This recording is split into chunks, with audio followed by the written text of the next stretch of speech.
مذہب اصل میں ہے ہی دین کی جو مشکل منزلیں ہیں ان سے پیچھا چھڑانے کا نام ہے. پیچھا چھڑا کے ایک تو داریت آ جاتی ہے، وہ بھی ایک قابل فہم روش ہے. انکار کرتا ہے وہ، صاحب میں مانتا ہی نہیں اس کے. کھلی بندو ایک بات ہے، ٹھیک ہے میں مانتا ہی نہیں. وہ درمیان میں ایک راستہ آتا ہے، یہ بین بین ایک راستہ آتا ہے منافقت کا، کہ سب کچھ زبان سے کہہ رہے ہیں کہ ٹھیک ہے یہ بھی مانتا ہوں یہ بھی مانتا ہوں، اور جو کچھ وہ دین کہتا ہے ان میں سے کوئی چیز نہیں مانتا. الہ مانتا ہوں خدا کو، کہ بھی وہ تو اس کے معنی حاکم مطلق ہیں. نہیں جی میں اس کو معبود مانتا ہوں، پرستش کرتا ہوں، اس کی محکومیت ساری دنیا کے خداؤں کی اختیار کرتا ہوں، پرستش خدا کی کرتا ہوں. دیکھا نا آپ نے مذہب کتنا فریب دیتا ہے انسان کو. فَاعْلَمْ أَنَّهُ لَا إِلَهَ إِلَّا اللَّهُ وَاسْتَغْفِرْ لِذَنبِكَ وَلِلْمُؤْمِنِينَ وَالْمُؤْمِنَاتِ. یہ ایک لفظ آ گیا ہے، پہلے بھی آ چکا ہوا ہے، میں اس کی وضاحت کر چکا ہوا ہوں، لیکن پھر اس آیت میں چونکہ آ گیا ہے وَاسْتَغْفِرْ لِذَنبِكَ وَلِلْمُؤْمِنِينَ وَالْمُؤْمِنَاتِ. ذنب کے معنی گناہ کیا گیا، استغفار کے معنی بخشش مانگنا ہوا. تو کہا اے رسول ذنب کا بھی ہے یہاں، تو معاذ اللہ میں کہہ رہا ہوں جو ترجمہ کر دے، اپنے گناہ اور مومنین مومن مردوں مومن عورتوں کے گناہوں کی بخشش مانگ خدا سے. یہ اس کا کیا ترجمہ یا یہ سمجھ لیا اس کا مفہوم، اور آگے پھر چل پڑی. چل سو چل، 1000 برس سے یہ بات چلی کہ رسول معصوم ہوتا ہے، معصوم ہوتا ہے تو پھر یہ جو گناہ کہا ہے قرآن نے لذنب کا، یہاں بھی کہا ہے اور ایک دو مقام بھی ہیں کہ رسول سے کہا ہے کہ تو اپنے گناہوں کی معافی مانگ خدا سے، بخشش مانگ خدا سے، اور پھر اس کے ساتھ یہ ہے کہ وہ معصوم بھی ہوتا ہے. دھنتے چلے آ رہے ہیں 1000 برس سے. معصیت نہیں ہے ذنب جو ہے عزیزان مان، وہ معصیت ہے جس کا مرتکب رسول نہیں ہوتا. اگرچہ وہ کہتا یہ ہے کہ اگر میں بھی معصیت کا ارتکاب کروں تو خدا کی گرفت سے میں بھی نہیں بچ سکتا، اگر میں کروں تو ہے. وہ معصیت ہے حکم خداوندی کی، حکم عدولی، سرکشی، مدن اس کے متعلق اس کے خلاف کرنا. رسول یہ نہیں کرتا. ذم میں نے سمجھایا ہوا ہے، اب زیادہ تفصیل میں نہیں جانا چاہتا. اس کے معنی بنیادی معنی اگر لے لیے جائیں نا، جس میں یہ عرب استعمال کرتے تھے اس چیز کو، تو بات سمجھ میں آتی ہے کہ کہاں لے جاتا ہے قرآن. ذنب ہوتا ہے وہ دم جو کسی مویشی کے پیچھے ساتھ اس کے لگی ہوئی ہوتی ہے. ہوتا کیا ہے اس دم میں؟ چپکی ہوئی ہوتی ہے، جہاں جائے ساتھ وہ چلی جا رہی ہوتی ہے. کسی کے پیچھے ایسی چیز کا چپک جانا اور ایسا اس کے ساتھ چپکائے رکھنا اس کو پیچھے پیچھے جا کے کہ چھوٹ ہی نہ سکے، یہ ہے وہ غلط الزام تراشیاں، تہمتیں لگائی جائیں اور پبلسٹی ان کی مسلسل کی جائے، جہاں جائے اس کے پیچھے وہ چپکا دیا جائے. میں نے کہا نا یہ منافقین کی زندگی تھی اس قسم کی.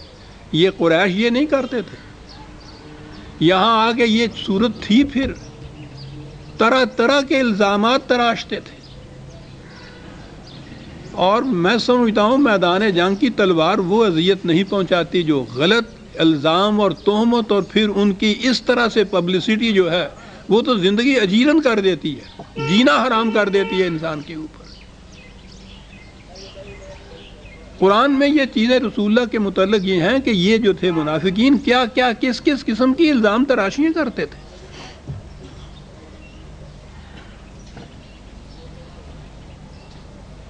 مومنین کے متعلق اور نبی اکرم صلی اللہ علیہ وسلم کے متعلق. تو ایک تو یہ، اور استغفار کے معنی بخشش مانگ نہیں. تم ایسا کرو، اس کے معنی ہوتا ہے کسی چیز سے حفاظت کے سامان طلب کر لینا. تم اس کے برعکس ایسا کرو کہ جس سے خود بخود تمہاری بریت ہو جائے. جو الزام لگاتے ہیں اس کے خلاف اس قسم کی روش اختیار کرو، اس قسم کے اعمال اختیار کرو، اس قسم کی اپنی سیرت ایسی بناؤ کہ لوگوں کی نگاہوں میں آ جائے کہ جھوٹ بولتے ہیں صاحب۔ یہ ہے استغفار، وہ جو قرآن نے کہا ہے کہ ان الحسنات یذہبن السیئات، لغزش کہیں ہوتی ہے تو اس کا ازالے کا طریقہ یہ ہے کہ اس سے کہیں زیادہ بہتر اچھا کام کرو۔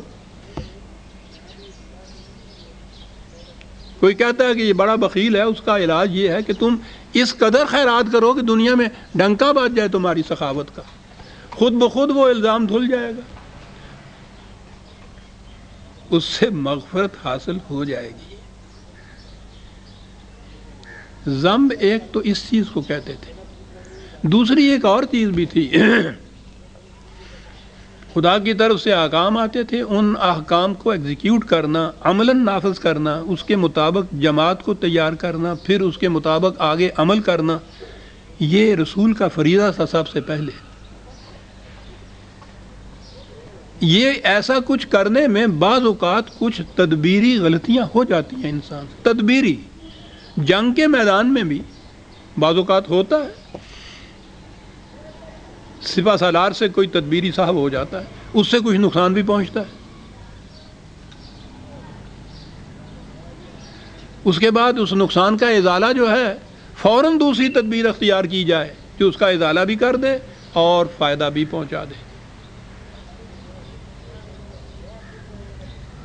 ایک تو یہ ذہن میں رکھیے کہ رسول نبی یا حضور نبی اکرم صلی اللہ علیہ وسلم نبوت کے اعتبار سے تو خدا کی طرف سے وحی آتی تھی، اس میں تو سوال شائبہ تک بھی نہیں ہے کسی غلطی کا، کسی صاحب کا، کسی سکم کا، لیکن عملی دنیا میں جب اس کو رائج یا نافذ کرنا ہوگا تو پھر تو یہ زندگی کے وسائل اسباب جو دنیا کے ہیں انہیں اختیار کرنا ہوگا، اس جماعت سے ہی کام لینا ہوگا۔ اس میں بعض اوقات بعض صحابی ہو جائیں گے کہ نہیں اس طرح یوں کرنا چاہیے تھا، یہ کوئی بات معصیت کی نہیں ہے، یہ کوئی گناہ نہیں ہے جسے آپ کہیں گے، ہوتا رہتا ہے، ہوا دوسری بات احساس ہو گیا، اس کا ازالہ کر لیا۔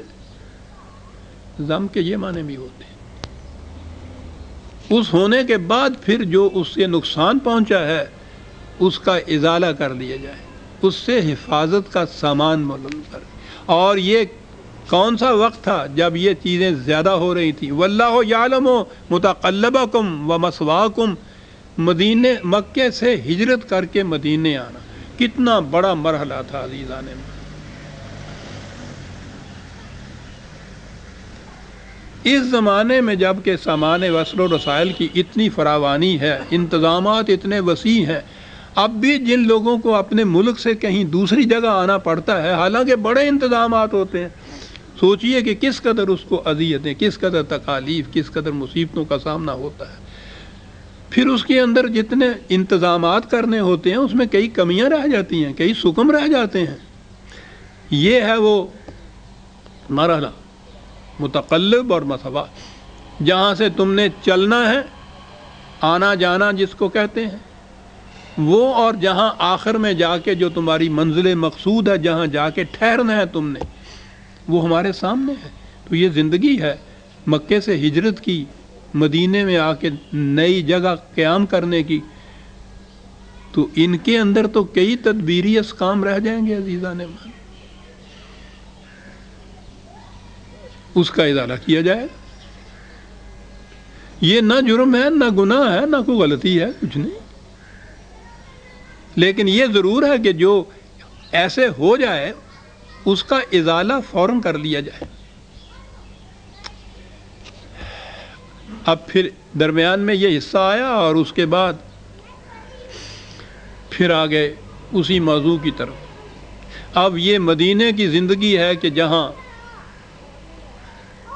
یہاں پہنچنے کے بعد قریش کو اطمینان سے بیٹھ جانا چاہیے تھا کہ اب وہ اگر وہاں ان کو کوئی خطرہ تھا ان مسلمانوں سے، اس جماعت مومنین سے، تو وہ تو ٹل گیا، وہ وطن چھوڑ کے دوسری جگہ چلے گئے، انہوں نے کوئی واسطہ نہیں رکھا پھر مکہ سے۔ لیکن نہیں، آپ دیکھیں گے کہ جتنی جنگیں قریش کے ساتھ ہوئی ہیں، فتح مکہ کے زمانے میں تو حضور وہاں گئے۔